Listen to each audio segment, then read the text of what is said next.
What is up, Coomer Zoomers? All right, today on StatTAC, we're going to be talking about sustainment for guerrilla operations or for your guerrilla force. All right, or the Minuteman, whatever you want to fucking call yourself.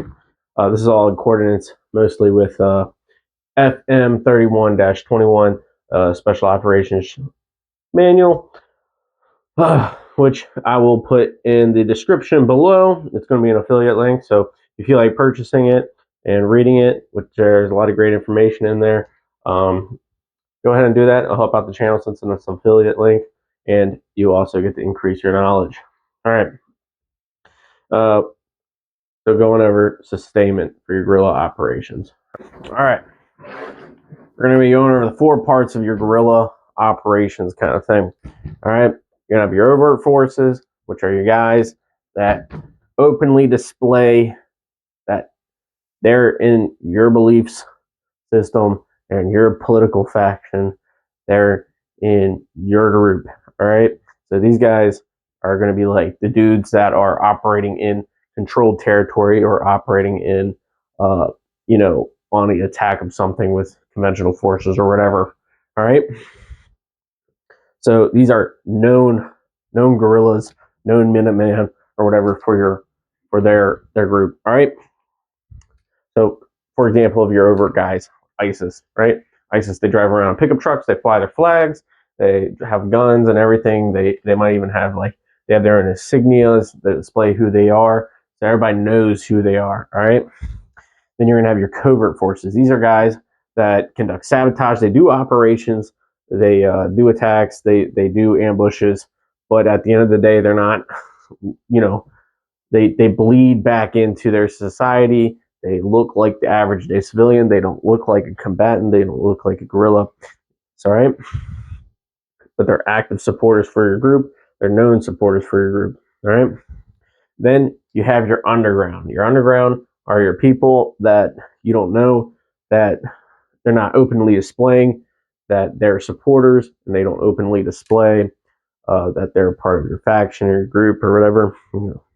But they help out by giving you intel, like they provide you with medical supplies. If they're like a nurse or something, they have accessibility to it.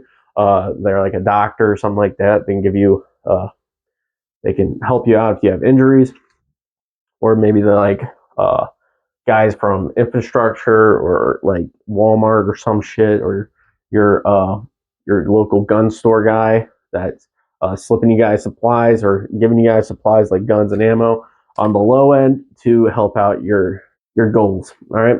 And then on the 4th part, you have your external, which is like a foreign military, foreign government, or something like that. Someone that's helping you guys fight their enemy. All right. Even if they don't really believe in the same things you do, your enemy is their enemy. So there's that. All right. Next is, where are we going to get your sustainment, your supplies? Where are you getting all your supplies to support your conquest, support your ideological views, and gain followers? All right. So you can get this stuff from your underground. Your underground is going to basically be things that are easily acquirable, depending where you're at, or country or state that you live in, that has restrictions on firearms or guns or like sensitive items. You're gonna have to keep that in mind. So if you live in a place where you're not allowed to have guns, guns are going to get kind of hard to get. So you're gonna have to look through other means. So acquiring them through your enemy, most likely. All right, or through foreign supporters that will be able to smuggle them into you. Okay, but your underground will be able to give you intel for where you can find those hard to get items, or they can supply you guys with food, water, equipment, fuel. All right, so there's that. All right, next thing you know, so we're going to talk about getting your hard to get items. All right, say one of your underground guys, they give you the location of like a guard shack or something, so, or like a warehouse that you can acquire the hard to get items, so like guns and ammo or equipment or something like that. So let's say you got your Chinese paratroopers came into California, like we care about that place, and they picked up. You had some Chinese paratroopers, whatever.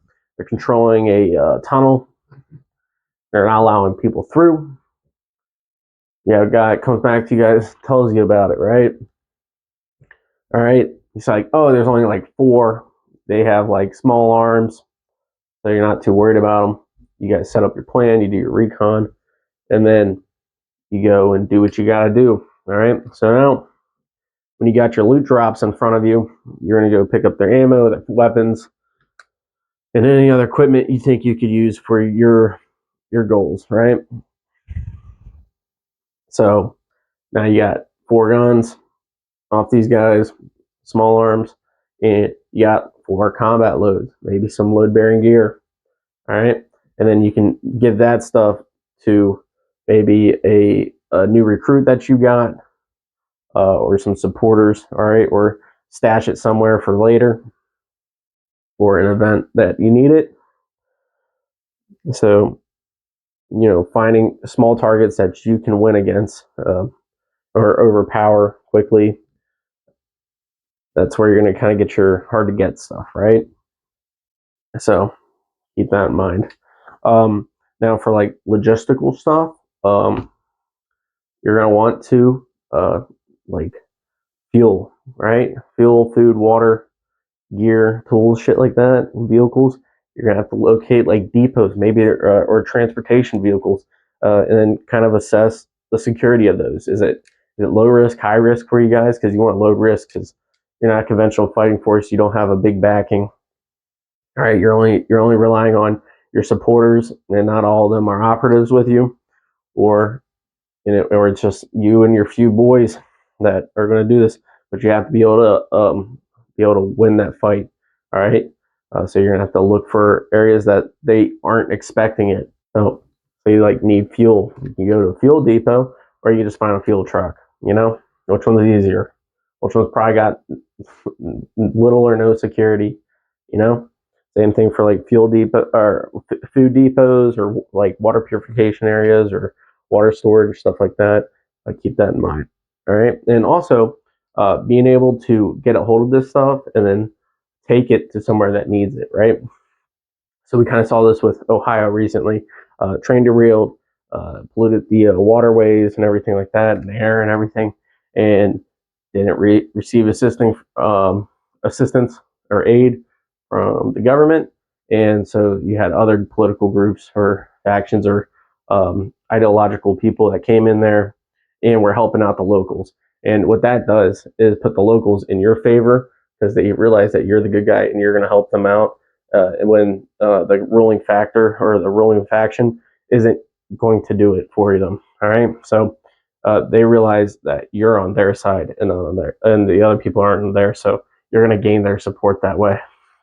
So spreading your propaganda to gain followers and recruits and everything like that is also going to be in support, because if they see you doing good things for them, they're going to want to do good things for you and probably join up with you. Ammo and equipment, gear, guns, stuff like that. You're going to have to get that, like, again, from the enemy. So you're going to have to supply yourself off them a lot with that stuff, especially as your group grows.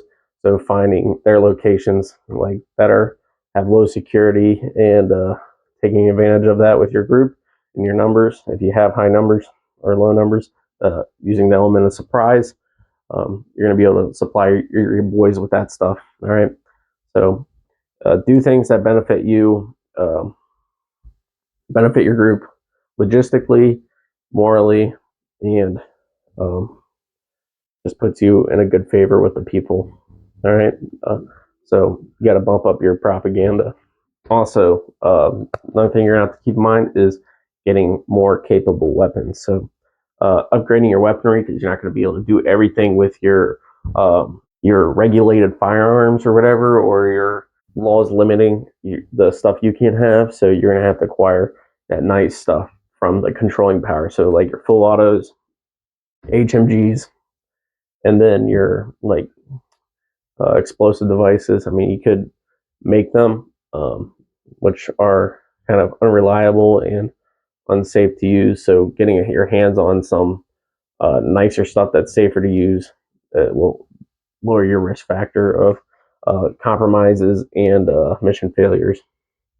All right, and increase your mission successes. So, get it. And then when you do acquire a lot of things, and then say like stuff you can't take. So the stuff you can't take, you got to make sure you destroy it, because you don't want your enemy being able to use that stuff against you still. So you got a bunch of stuff, but you can't carry it. Take what you can, and then destroy the rest with whatever means you have possible, right?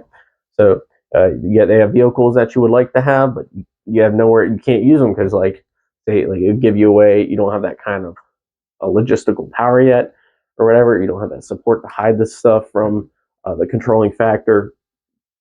So you're gonna have to destroy it and make it inoperable. Cadillac converter, cut that bitch out, destroy the engine, pop the tires, windows. All right, make it unusable as you can, and try to make it also unrecoverable. So maybe just set it on fire. So yeah. So if you guys like this video, this stuff, probably try to make it a series more with the guerrilla warfare stuff.